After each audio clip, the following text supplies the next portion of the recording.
हम तुम्हें रोज समझाते हैं। वो इसलिए समझाते हैं जिससे तुम्हारा भला हो पाए, तुम्हारी समझ में आ पाए, तुम्हारी समझ में टाइम की वैल्यू आ पाए कि टाइम को कैसे यूटिलाइज करना है। और अभी अभी मैं पिछली क्लास में ये बात समझा रहा था कि 6 महीने की जी तोड़ मेहनत, 6 महीने की जी तोड़ मेहनत आपको, अगर आपकी एज आज 25 साल है, और मैं इस बात के लिए पूर्ण रूप से आश्वस्त हूँ कि आप में से बहुत सारों की एज 25 साल होगी नहीं।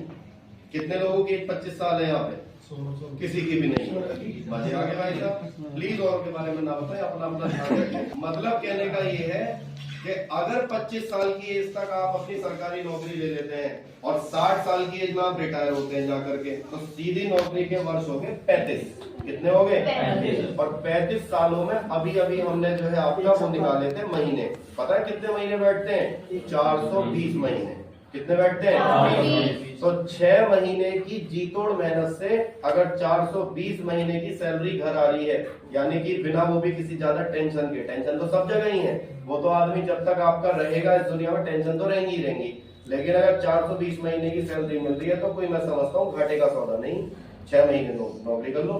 बुलाओ ने देवी जी का सिलेक्शन हुआ है, आपका मुंह भी मीठा करवाया जाएगा और 2-4 बातें वो भी अपनी बताएंगे। और इनकी जर्नी कुछ ऐसी रही है यहाँ पर, और मुझे इनकी महत्वाकांक्षाओं पे पूरा भरोसा है। वो भरोसा इस बात का है कि ये यहाँ नहीं रुकेंगी। वो तो एक पहले चाहिए होती है, घर वालों का भी आपका अलग अलग तरीके का प्रेशर होता है, सारी चीजें हैं। ये बेसिकली यहाँ पे पहले सुपर टेट की तैयारी कर रही थी, फिर इन्होंने अपनी लाइन बदली, फिर कहीं और जॉब ले ली। जॉब अभी कोई बात नहीं है कि पता लगा कि मैं लास्ट क्लास में बात समझा रहा था, महत्वाकांक्षाएं बड़ी होनी चाहिए, आदमी को प्रयास नहीं छोड़ना चाहिए।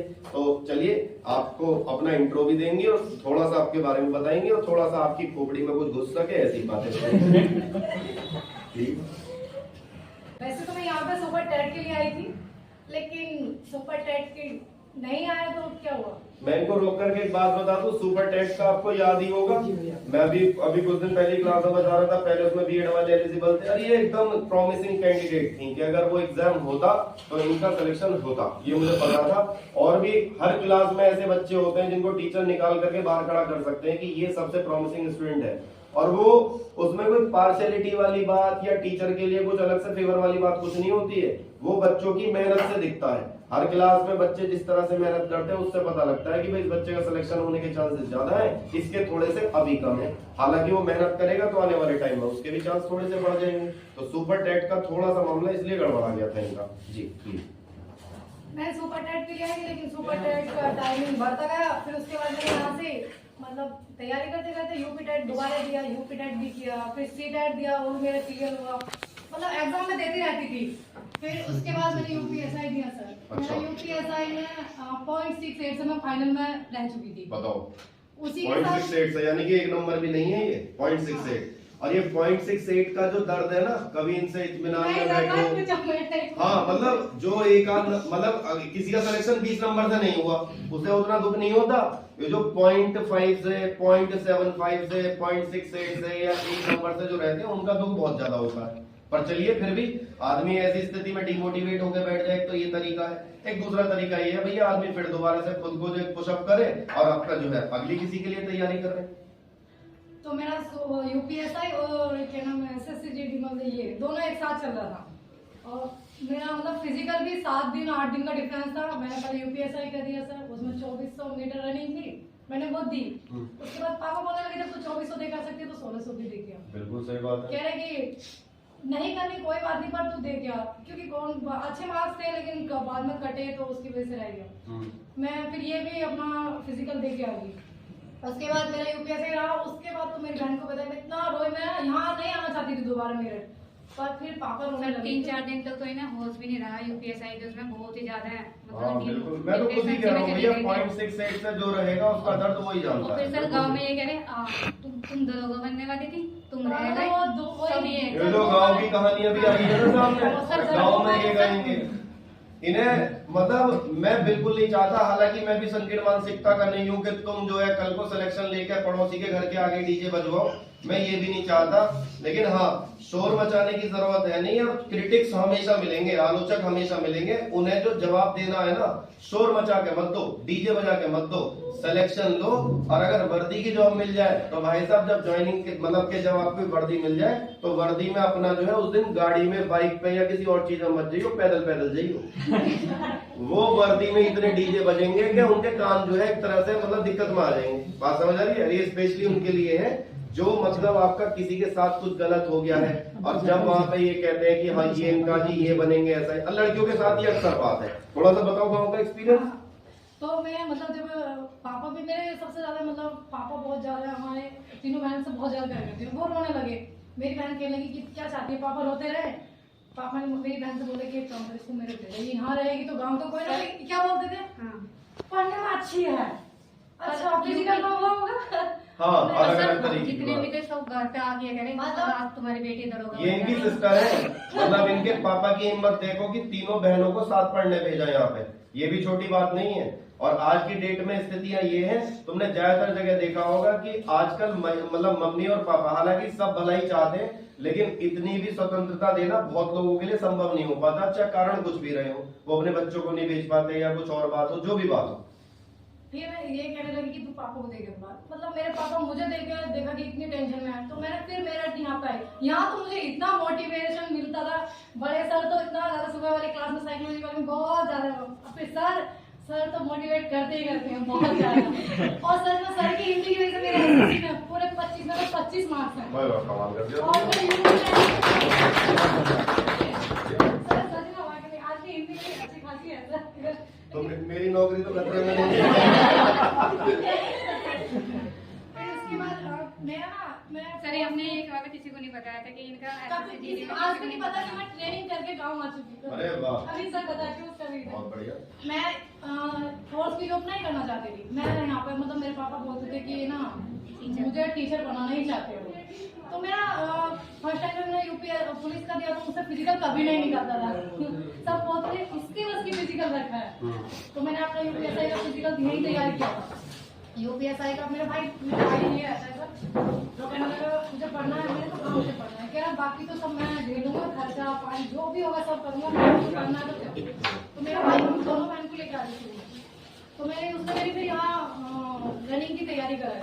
तो मैंने रनिंग की तैयारी की, मैंने फिर यूपीएसआई का क्लियर किया, फिर मैंने अपना एसएससी जीडी का किया। उसके बाद मैं जब मतलब मेरा ज्वाइनिंग लेटर आया, किसी को नहीं पता, गांव में आज तक भी नहीं पता, सब उसी सदमे में कि यूपीएसआई में रही है और लड़कियां भी पढ़ाई कर दी। उनको जो गलत कभी जीरा तो जीने नहीं सकते। हाँ सही बात है, करनी भी नहीं चाहिए। मैंने नहीं बताया। उसके बाद अभी जब मैं मतलब मैं सोचा था कि ट्रेनिंग नहीं होगी, मैं इसलिए सर मिड टर्म मतलब किसी को नहीं, अभी मैंने मिड टर्म में आई, किसी को पता लगा कि जीडी में आते हैं बीएसएफ में छोड़ के आई थे क्योंकि इसके बस की माँ की ट्रेनिंग करनी नहीं है। और पता चला कि पंजाब हड़का में क्या रे पक्का फ्रैक्चर हो गया है क्योंकि इसके पैर फिर ये नौकरी दूसरी करने आपके फिजिकल करने की क्षमताओं पर उन्हें पूरा विश्वास था। Yes sir. अच्छा आपको उसके बाद मेरा मतलब मिड टर्म आई तो फिर मैंने सब भी नहीं बताया और मैं फिर फाइनल पीओपी करके आई।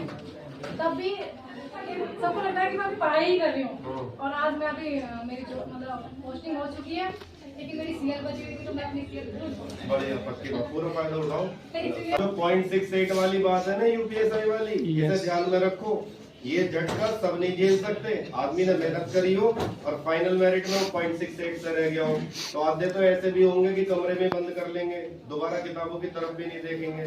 लेकिन वो एक्चुअल में अल्टीमेट समाधान है नहीं, और कुछ करना है तो भैया दोबारा से आपको जो है थोड़ा सा मेहनत करनी पड़ेगी। और जब 0.68 से कोई भी कैंडिडेट रह रहा होगा तो इतना तो पक्का है कि उसका जो तैयारी का स्तर है वो वहां तो मैच हो रहा है जहां से एग्जाम निकलने शुरू होते हैं। और ठीक से एक बार बेस बना लीजिए, एक बार उस लेवल को मैच कर लीजिए, फिर एग्जाम नहीं एग्जाम्स निकलते हैं। और एग्जाम्स जो शब्द है वो एग्जाम का बहुवचन है, एक आध नहीं है। चलिए जोरदार तालियां इनके लिए।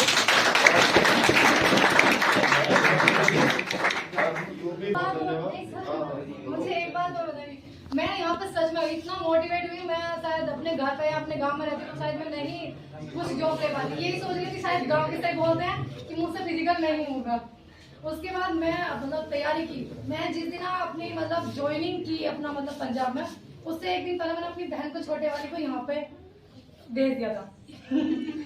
अच्छा है उनको। हाँ सर, क्योंकि मैं चाहती हूँ कि जितना अच्छा मुझे मोटिवेट किया गया और पढ़ाई यहाँ पे अच्छी, पढ़ाई बहुत अच्छी है, इसलिए मैं चाहती हूँ कि दोनों भी यहीं पढ़े। ये नहीं है कि आज एक को मिल जाएगा सिलेक्शन, 1 साल नहीं, 2 साल नहीं, आराम से पेशेंस में मिलेगा। प्लान बी लेके चलते रहो। इस कोचिंग में 90% बालक ऐसा पढ़ता है जिसके घर में से किसी का सिलेक्शन हो गया, चाचा का, बड़े भैया का, बड़ी बहन का, छोटे भैया का, छोटी बहन का, अलाने का, फलाने का, ढिमकाने का, और फिर वो अपनों को भेजेंगे क्योंकि उन्हें भरोसा है इस बात पे कि हमारा हुआ है। और हाँ, ये तो छोटी बात है, मैं तुम्हें बताता हूँ बड़ी बात।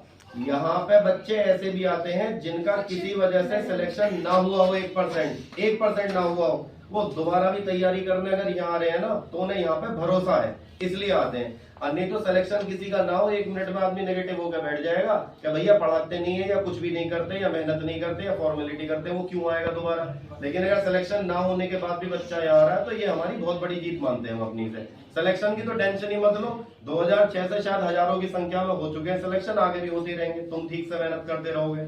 और उसमें ऐसा है नहीं कि केवल हमारे करने से, केवल तुम्हारे करने से कुछ होगा, ये तो आपसी समन्वय का खेल है। सही से आपका कॉम्बिनेशन बन जाएगा, कोऑर्डिनेशन से सिलेक्शन तुम्हारा भी होगा कल को। और ये एग्जांपल तुम्हारे लिए समय समय पे इस वक्त इसलिए लाए जाते हैं क्योंकि जिससे थोड़ा सा तुम्हारा भी डिमोटिवेशन हो रहा हो तो वो थोड़ा सा पूरा हो, ठीक है। मतलब ऐसा नहीं कि तुम्हारी पढ़ाई यही रुक जाती है। वहाँ पे मुझसे पूछा गया कि तुम मतलब कितने पढ़े हो, मैंने बोला मैंने इंटर किया हुआ है। हट जाओ मैडम। क्योंकि मैंने अपने दोस्तों से इंटर कर दी थी। क्या मैंने सर बताओ कितना पढ़े हो, जब इंटरव्यू होता है हमारा छुट्टी का पहला मैंने तुम लोग दिखा लिया मैडम। अच्छा, ये बालक जो है ये थोड़ा ये मिठाई को देखे पागल जब तक ये मिठाई का डब्बा नहीं खुला था तो शांति से सुन रहे थे क्या कहेंगे। मिठाई का डब्बा खुल सही, अरे जो शकुन खड़ा है जो तो शकुन ही है खुला। चलो शगुन कर लेते हैं।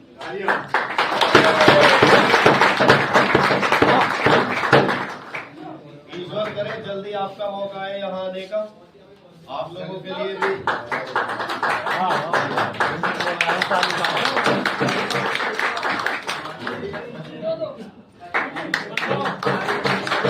वाह।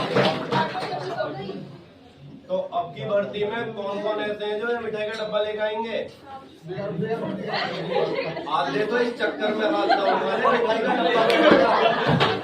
पढ़ाई के लिए ना ये भी बोला है मुझे कि मैंने बोला कि मेरे पीजी कर रहे हैं तो उन्होंने मुझसे कहा है कि तुम्हें यहाँ नहीं रुकना है।